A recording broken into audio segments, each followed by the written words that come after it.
Hi, everyone. I am Dr. Derek Lundquist. I'm the Dean of the General School of Psychology and Counseling. And again, I'm pleased to be here on behalf of CLIP. This is our third video. Today, we're talking about metacognitive strategies. So, metacognition, i.e., thinking about thinking, right, is really trying to place yourself in a situation where you enhance your awareness and understanding in order to improve not just learning and memory, but the overall thought process itself. So, for instance, you may be sitting there thinking, I'm trying to figure out something. I'm wondering something, right? All these little bubbles you can see here. These are in sort of there again to get you thinking about your own thinking, right? How do I go about learning new information? How do I go about memorizing and storing new information? That's the idea of metacognition. So it helps you be what we call a self-aware problem solver, right? Hopefully you can actually learn and remember better. So it's there to help you have better comprehension of what it is that you're learning, be able to better store that information into your long-term memory. And then ultimately what we really care about as real world professionals is be able to apply that information in some sort of real world problem or other scenario in which you find yourself. So this leads to what we call the metacognition cycle. You have some task or problem that you're looking at. You need to be able to evaluate it, right? What can I do? What can't I do? Plan an approach, right? What's the most effective way to go about this?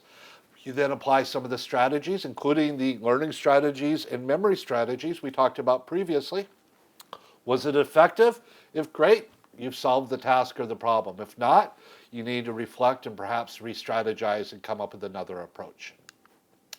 So when we think about this, and again, thinking about thinking, how can I sort of improve my ability to problem solve, decision making, etc., etc. All right, so in order to improve our metacognition, we can look at Bloom's taxonomy. Now, this was actually a psychologist by the name of Bloom. He put this together in 1956.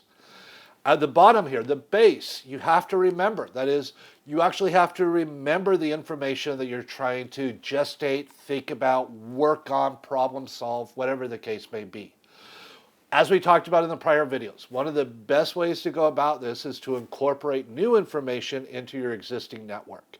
That is, you have all this existing information, this knowledge in your head. So as you learn, you want to be able to try to incorporate that into the existing nodes.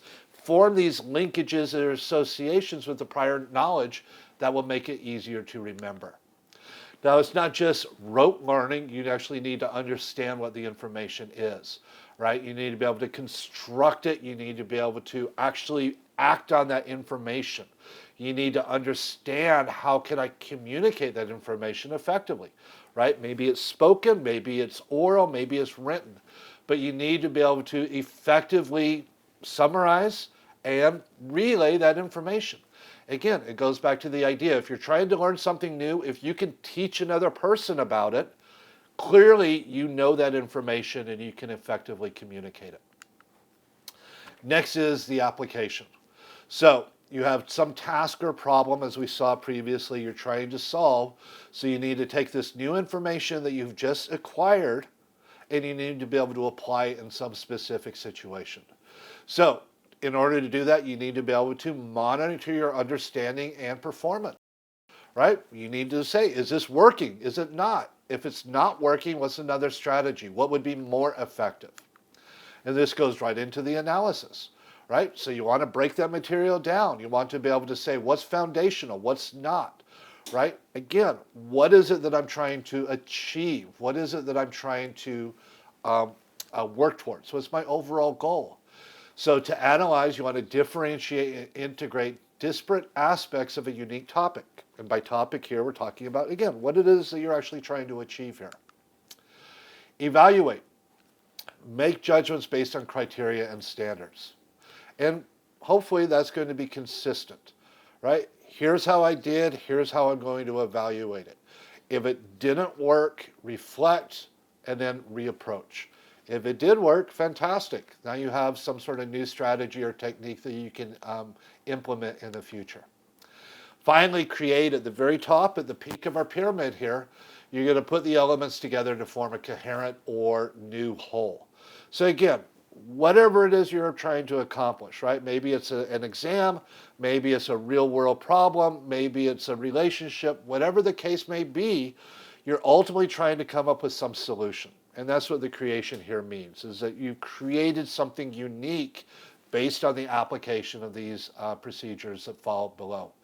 At the end of the day, take control and try to develop a novel approach in order to, again, make yourself most useful.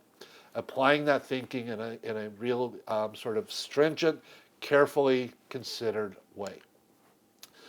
Metacognition, at the end of the day, is going to influence your learning and memory by increasing your self-awareness. You're thinking about it, right? You're aware of it. You're strategically trying to plan. How can I approach this? What's the best method? Effectively monitoring and regulating. That's the keeping track. Am I successful or not? If not, I need to be adaptive. I need to come at it from a different tack. I need to have a different perspective. Reflection. Thinking about it. Okay, I was successful this time, but what could I do to perhaps increase or make it even more effective next time? At the end of the day, you're here to increase your motivation, self-motivation, and self-efficacy, right? Leading you to be the best person you can be. If you implement these techniques, the learning techniques, the memory techniques, and these metacognitive techniques, I can't guarantee, but I'm very, very confident that your prospects of being a student, your capabilities of a student, and your successes as a student will certainly go up. I wish you the very best. Good luck.